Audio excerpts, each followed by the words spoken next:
अस्सलाम वालेकुम स्टूडेंट, उम्मीद है कि आप सब खैरियत से होंगे। इस वीडियो में जो आज हम टॉपिक कवर करने जा रहे हैं वो है फार्माकोकाइनेटिक्स। इससे पहले हमने फार्माकोलॉजी के बारे में पढ़ लिया है, रूट ऑफ ड्रग एडमिनिस्ट्रेशन के बारे में पढ़ लिया। अगर आपने वीडियो नहीं देखी तो हमारे यूट्यूब चैनल से वो आप देख सकते हैं। फार्माकोकाइनेटिक्स हमारे पास फार्माकोलॉजी की ब्रांच है।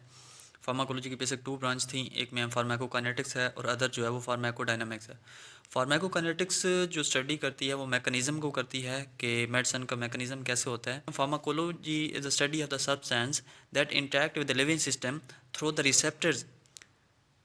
वो सब्सटेंस की स्टडी कि सब्सटेंस जो हैं वो हमारे लिविंग सिस्टम के साथ कैसे इंटरेक्ट करते हैं रिसेप्टर्स के ज़रिए। या तो वो हमारी बॉडी के प्रोसेस को इनहिबिट कर देते हैं, कम कर देते हैं, या फिर हमारे बॉडी के प्रोसेस को बढ़ा देते हैं। तो वो सब्सटेंस जो हमारी बॉडी के प्रोसेस या कम करते हैं या फिर हमारे बॉडी के प्रोसेस को बढ़ा देते हैं, उन सब की स्टडी हम फार्माकोलॉजी के अंदर करते थे। तो फार्माकोकाइनेटिक्स के अंदर हम यही डिस्कस करेंगे कि वो जो सब्सटेंस जो हमने इस्तेमाल किए उन्होंने हमारे बॉडी के प्रोसेस को या तो बढ़ाया या फिर कम किया, उनकी मुकम्मल डिटेल के वो सब्सटेंस हमारे पास हमारी बॉडी में कैसे इंटर हुए, कैसे मेटाबलाइज हुए, कैसे एब्जॉर्ब हुए, कैसे डिस्ट्रीब्यूट हुए और कैसे एक्सक्रीट हुए, इन सब की स्टडी जो है ना वो फार्माकोकाइनेटिक्स के अंदर हम करेंगे। Pharmacokinetic is the study of the movement of the drug through out the body. सबसे पहले क्या है कि pharmacokinetic study of the movement of the drug through out the body, कि मूवमेंट्स ऑफ ड्रग जो है, हमारा ड्रग कैसे हमारे बॉडी में इंटर होती है, कैसे थ्रू आउट बॉडी घूमती है और बाहर जाती है। ये मूवमेंट ऑफ ड्रग जो है ना, इसको हम फार्माकोकाइनेटिक्स कहते हैं। सेकंड जो डेफिनेशन है हमारे पास, it is the study of the time course of drug absorption, distribution, metabolism and excretion. ये टाइम कोर्स करता है कि कितना टाइम कंज्यूम हुआ, कैसे हुआ, अब्जॉर्ब का अमल कैसा था, मैकेनिज्म कैसे था, डिस्ट्रीब्यूशन का अमल कैसे था, मेटाबॉलिज्म कैसे हुई, एक्सक्रीशन कैसे हुई। ये सब की स्टडी जो नॉलेज है इसको हम फार्माकोकाइनेटिक्स कहते हैं। थर्ड जो हमारे पास डेफिनेशन इसकी है वो है, pharmacokinetic is the study of the how an organism affect a drug. एक ऑर्गेनिज्म जो है, लिविंग ऑर्गेनिज्म जो है, वो कैसे अफेक्ट होता है ड्रग की वजह से। तो इन सब को हम फार्माकोकाइनेटिक्स कहते हैं। और ड्रग अब्जॉर्प्शन, सबसे इससे पहले कि हम डिस्कस कर चुके हैं कि रूट ऑफ एडमिनिस्ट्रेशन ये होता है कि हम मेडिसिन कैसे ले सकते हैं, कैसे इनटेक कर सकते हैं। वो हमारे पास ओरल था, पेरेंटल था, इंट्रल था, उनके बारे में हम डिस्कस कर लिए। अगर आपने वो वीडियो देखनी है तो हमारे यूट्यूब चैनल पर मौजूद है, वहाँ से उनको भी देख सकते हैं। तो अब रूट ऑफ एडमिनिस्ट्रेशन के बाद हमारा जो फर्स्ट प्रोसेस शुरू होता है वो होता है ड्रग अब्जॉर्प्शन। तो ये पार्ट होता है फार्माकोकाइनेटिक्स का। ड्रग अब्जॉर्प्शन क्या है? Transfer of drug from its site of administration to blood stream. जहाँ से हमने इसको एडमिनिस्टर किया उस जगह से लेके ब्लड तक शामिल होने का जो प्रोसेस है उसको हम कहते हैं absorption. The rate and efficiency of the absorption depend on the route of administration. ये रूट ऑफ एडमिनिस्ट्रेशन पर डिपेंड करता है, क्या हमने उसको ओरल दिया था या हमने उसको इंट्रल दिया था या पेरेंटल दिया था, हमने आईवी इंजेक्शन लगाया था या फिर हमने उसको ओरल दिया था, उस पर डिपेंड करता है। For IV delivery absorption as a complete, अगर हम आईवी लगाएं, इंजेक्शन लगाएं, इंट्रावीनियस में डालेंगे अपनी ड्रग्स या अपने सब्सटेंस, तो वो उसका जो है अब्जॉर्प्शन कंप्लीट हो जाएगी, 100% होगी। That is the total dose of drug reaches the system circulation. मुकम्मल ड्रग जितनी हमें चाहिए थी, जितनी हमने दी, पूरी की पूरी हमारे सिस्टम सर्कुलेशन में पहुंच चुकी है। Depending on their chemical properties पर डिपेंड करते हुए drugs may be absorb from the GIT by other passive active transport. कि हमारी जो ड्रग है वो GIT में भी अब्जॉर्ब होती है, लेकिन उसमें 2 प्रोसेस होते हैं, एक होता है पैसिव और एक होता है एक्टिव ट्रांसपोर्ट। इनके ज़रिए हमारी जो ड्रग है वो साइट जो होती है जहाँ से हमने ड्रग को इंटर किया था, हमने एडमिनिस्टर किया था, वहाँ से लेकर हमारे ब्लड में शामिल हो जाती है। तो इनके बारे में डिस्कस करते हैं। सबसे पहले पैसिव डिफ्यूजन है और सेकंड जो हमारे पास है वो है एक्टिव ट्रांसपोर्ट। पैसिव डिफ्यूजन को हम देखेंगे तो drug move from the region of the higher concentration to the one of the lower concentration. The vast majority of drug gain access to the body by this mechanism. कि drug जो है ना वो move करती है higher concentration जहाँ पे वो ज़्यादा होती है, to one of the lower concentration जहाँ पे वो नहीं होती। यानी कि एक जगह पे ड्रग ज़्यादा है और एक जगह पे जगह ड्रग नहीं है, तो वो ज़्यादा से कम की तरफ जो मूव करेगी उसको हम कहते हैं passive diffusion. The vast majority of drug can access to the body by this mechanism. बहुत ज़्यादा मकदार की जो ड्रग होती है ना वो इसी तरीके से ही वो हमारे टारगेट साइट तक पहुँची है, ब्लड तक पहुँचती है, तो उसको हम कहते हैं पैसिव डिफ्यूजन। सेकंड जो हमारे पास है उसको हम कहते हैं एक्टिव ट्रांसपोर्ट। अब एक्टिव ट्रांसपोर्ट क्या है? Active transport is energy dependent and is driven by the hydrolysis of adenosine triphosphate. Active transport जो होती है ना वो एक एनर्जी डिपेंडेंट होती है, इसके लिए एनर्जी की ज़रूरत होती है। It is capable of moving drugs against that is from the region of the lower drug concentration to one of the higher concentration. इसमें जो ड्रग है वो lower concentration to higher concentration जाएगी, जबकि हमने पैसिव में पढ़ा कि हमारी जो ड्रग है वो हायर कंसनट्रेशन यानी कि जहाँ पे उसकी मिकदार ज़्यादा है, क्वांटिटी ज़्यादा है, वहाँ से मूव करेगी लो की तरफ। लेकिन एक्टिव में हम पढ़ेंगे कि हमारी जो ड्रग्स है वो लो से हाई की तरफ मूव करेगी। वहाँ पे पैसिव में हाई से लो था, लेकिन एक्टिव में लो से हाई की तरफ करेगी। अब लो से हाई की तरफ कोई भी चीज़ जाएगी तो उसको तो एनर्जी की ज़रूरत तो होगी ना, तो हमारी ड्रग को भी एनर्जी की ज़रूरत होती है। उस एनर्जी को हम ATP एडिनोसाइन ट्राइफॉस्फेट कहते हैं। एडिनोसाइन ट्राइफॉस्फेट की हेल्प से हमारी जो ड्रग्स है वो low concentration to higher concentration तक चली जाती है और हमारी ड्रग ऑब्जर्व होती है। ड्रग ऑब्जर्प्शन में हमने यही पढ़ा कि हमारी ड्रग जो है ना वो साइट ऑफ एडमिनिस्ट्रेशन से हमारे ब्लड में शामिल हो जाए, उसको हम कहते हैं ड्रग ऑब्जर्प्शन। नेक्स्ट जो हमारे पास पॉइंट है वो है ड्रग डिस्ट्रीब्यूशन, कि ड्रग डिस्ट्रीब्यूट कैसे होती है। Drug distribution in which drug reversely leave the blood stream, इसके अंदर जिस ब्लड में जो ड्रग ऑब्जर्प्शन में ड्रग ब्लड में शामिल हुई थी अब उस ब्लड को लीव करेगी, छोड़ देगी, and interstitium extracellular fluid, extra cellular fluid जो सेल के पास जो फ्लूइड होता है वहाँ पे इंटर हो जाएगी, यानी कि हमारे खून को छोड़ के सेल वाला जो लिक्विड है वहाँ पे इंटर हो जाएगी। और सेल ऑफ द टिश्यूज़ या फिर टिश्यूज़ के अंदर या टिश्यू जो है ना कलेक्शन ऑफ सेल्स होता है वहाँ पे इंटर हो जाएगी, specially the tissues where it action are needed, और वहाँ उन टिश्यू के पास पहुँच जाएगी जहाँ पे हमारा एक्शन नीडेड होगा, जहाँ पे हमें ज़रूरत होगी वहाँ तक सेल जो हमारी है वो ड्रग पहुँच जाएगी, उसको हम कहते हैं ड्रग डिस्ट्रीब्यूशन। तो हम अपने लफ्ज़ों में ये लें कि हमारी ड्रग जो है ना सबसे पहले ऑब्जर्प्शन में तो ये हुई कि हमने साइट ऑफ एडमिनिस्ट्रेशन से ली और हमारे ब्लड में चली गई। अब ब्लड को लीव करके सेल के लिक्विड में जब जाएगी उसको हम ड्रग डिस्ट्रीब्यूशन कहते हैं। तो नेक्स्ट जो हमारे पास इसमें इसका डिपेंड जो होता है वो होता है ब्लड फ्लो पे। अब ब्लड फ्लो हम देखते हैं, ब्लड फ्लो क्या है। The rate of blood flow to tissue capillaries varies widely as the result of the unequal distribution of the cardiac output on the various organ.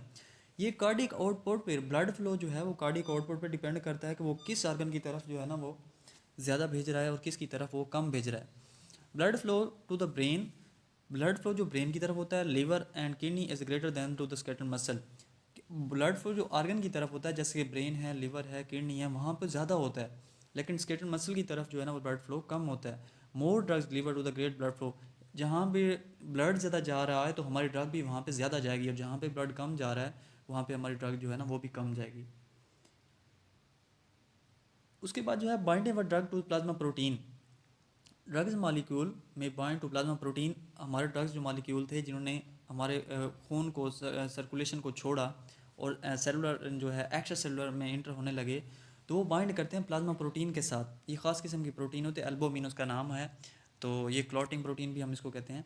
Bound drugs are pharmacology inactive, उसके साथ जो drug bound करेगी वो inactive हो जाएगी। Only the free unbounded drugs can act as a target site in the tissues, लेकिन उसमें आधी जो ड्रग है वो जाके उसके साथ बाउंड करती है तो वो इनएक्टिव हो जाती है, और जो बाकी आधी बचती है वो फ्री, ओनली फ्री जो ड्रग्स होती है अनबाउंडेड जो बाउंड नहीं करती है उसके साथ, वो काम करती है हमारे टारगेट साइट या टिश्यू पे जहाँ पे हमें रिक्वायर होता है।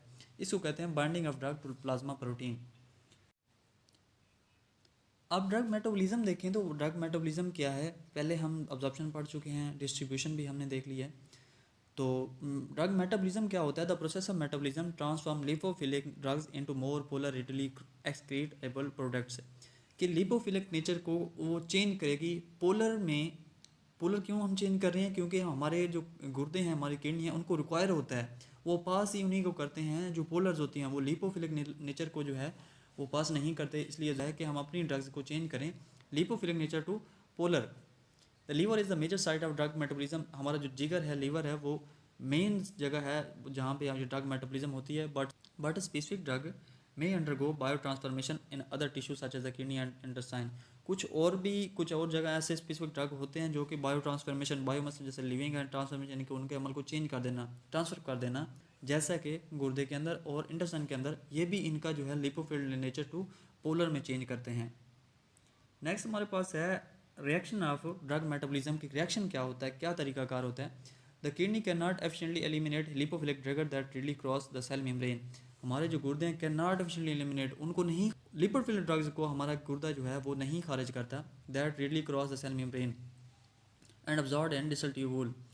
Therefore, lipid soluble agent must first metabolize in the liver using two phases।